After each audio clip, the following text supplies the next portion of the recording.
Okay, here we are under a Badlands Sasquatch Ford Bronco 2021. Just under 300 miles on it. So I'm just kind of getting a good look at the skid plates. So there's the front skid, obviously. The next skid. And here's that open transmission case. Now, it is, probably 6 inches above that skid. But that might be something you want a little bit extra protection on. Moving back, there's a skid under the transfer case, skid for the gas tank, turn it around here, drive shaft,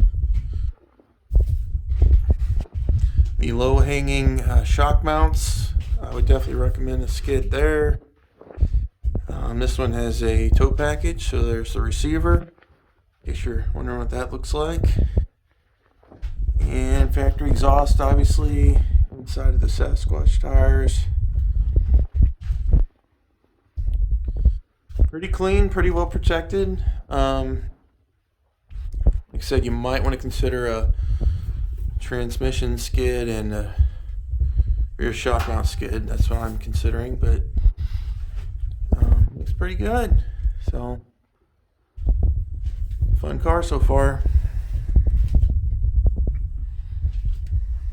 A little dirty. We had some snow here the past week. Everything's melting. So, and you'll notice I do have a version of the Ford mud flaps on here. It's the unbranded one. It's a little bit cheaper, but I would recommend it. You can see from the backside it's picking up a decent amount of stuff that would be up on the side of the car otherwise. So.